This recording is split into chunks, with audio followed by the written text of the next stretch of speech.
हिंदू परंपरा के अंदर ये नवरात्रि जो प्रसंग हैं, ये तो देवी मां की उपासना के लिए थे। नवरात्रि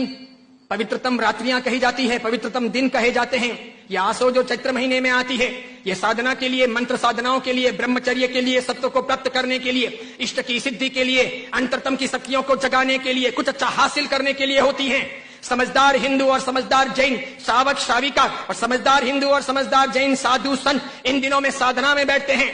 मौन रहते हैं, ब्रह्मचर्य का परिपालन करते हैं और आगे बढ़कर के शक्तियों को साधते हैं। उस जमाने में देवी माता की आरती करना, घट स्थापना करना, देवी माता को रिझाना और पुरुष एक तरफ, महिला एक तरफ, महिलाओं की जगह में, पुरुष की जगह में, देवी माता को बीच में रख करके मात्र उनके हाथ से गरबे ले और इस प्रकार उनकी भक्ति करें, ये परंपरा थी नवरात्रि की।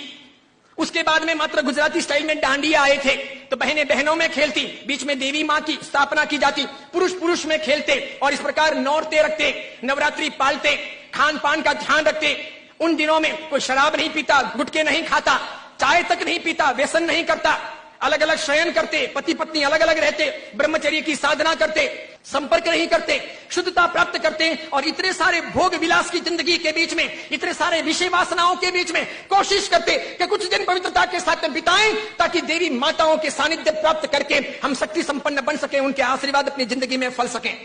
गरबे गए, फिर डिस्को आया, नाना प्रकार के धुनें आई, नाना प्रकार के गायक आए,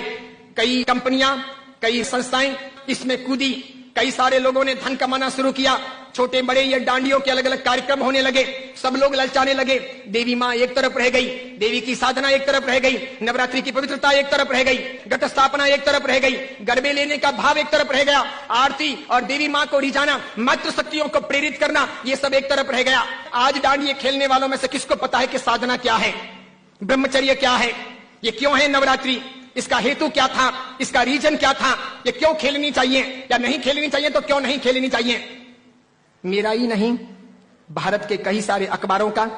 कई सारे समाजविदों का, कई सारी अन्य सामाजिक संस्थाओं का ये सर्वे वर्षों से रहा है, समय समय पर किया जाता रहा है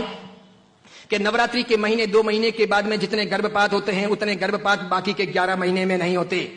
तो ये व्यभिचार नहीं है तो क्या है, ये दुराचार नहीं है तो क्या है, ये जीवन की भ्रष्टता नहीं है तो क्या है। इस बात पर मैं कुछ वर्षों पहले बोला था, अभी किसी ने वो वीडियो वायरल कर दिया और उस वीडियो को लेकर के अखबार ने लिखा। मैंने कहा जो सच है वो सच है कि हम अपनी साधनाओं को बचाएं, बेच ना दें। हिंदू धर्म की परंपरा हो कि जैन धर्म की परंपरा हो, कोई भी उत्सव महोत्सव हो, मैंने समय समय पर यह भी कहा था, गणपति अगर हिंदू धर्म के देवता हैं और गणपति के महोत्सव अगर मनाए जाते हैं या उनका आराधन अगर किया जाता है तो उसमें कहीं जुआ नहीं खेलना चाहिए, शराब नहीं पीनी चाहिए, गणपति के नाम पर तमाशे नहीं करने चाहिए, लड़कियों के साथ में नाच गान नहीं होने चाहिए, गणपति लड़कियों को छेड़ने के लिए महोत्सव के तौर पर नहीं आ रहे, लड़कियां अपनी जगह पर हो, पुरुष अपनी जगह पर हो, वहां शराब नहीं पी जानी चाहिए, उनके पैसों का प्रपंच नहीं होना चाहिए, गणपति को सेलेबल नहीं बनाया जाना चाहिए। हिंदू धर्म अगर इन चीजों को नहीं संभालता है तो धीरे धीरे भारतीय संस्कृति का विनाश होगा।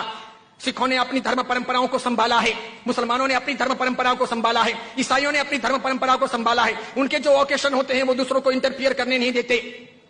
वो उसमें घालमेल नहीं करते। हिंदू और जैनों को इस बारे में सावधानी रखनी आवश्यक है। कल ऐसा ना हो जाए कि पर्युषण महापर्व के दिन आए या राखातीज का दिन आए या कार्तिक पूर्णिमा का दिन आए और कोई उसे किसी प्रतिष्ठान के नाम पर प्रोजेक्ट कर ले कि चलो अब महोत्सव को इस प्रकार मनाएंगे, उस प्रकार मनाएंगे, तो 25 साल 50 साल के बाद में ऐसा हो सकता है कि हमारी होली की आराधना या हमारे पर्युषण महापर्व की आराधना का रूप रंग बदल जाए। जैसे मैंने नहीं कहा था कि मात्र संगीतकारों को बुला करके हम 9 दिन की भक्ति रख लें, सुबह भी भक्ति, रात को भी भक्ति, ठीक है, और इस प्रकार पर्युषण आगे बढ़ जाए और अच्छी खासी संख्या के अंदर वे आधुनिक संगीतकार आधुनिक धुनों पर बहुत गाएं और नौजवान लड़के लड़कियों को मजा आ जाए, सब वहीं पर जाएं। तो 10 साल 15 साल तक अगर ऐसा चले तो आज एक ने किया, कल दूसरा करेगा, परसों तीसरा करेगा, अब चौथा करेगा, धीरे धीरे साधुओं के व्याख्यान में कोई नहीं जाएगा, पर्युषण महापर्व के प्रवचन एक तरफ रह जाएंगे, कल्पसूत्र जी हवा खाते रह जाएंगे और पर्युषण का रूप बदल जाएगा। ये नहीं हो सकता, ये नहीं किया जाना चाहिए। मैं इसलिए कह रहा हूं कि मेरी जिंदगी तो बहुत छोटी है, मैं तो कल दुनिया से चला जाऊंगा, लेकिन भगवान के शासन की परंपराएं नहीं मरनी चाहिए, हमें उन्हें जिलानी होगी। हमारे बच्चों को ये पता नहीं, उनको तो क्या है, नाचना गाना कूदना घूमना फिरना अच्छा लगता है, उन्हें सामाजिक प्रतिक्रमण ना अच्छे लगे,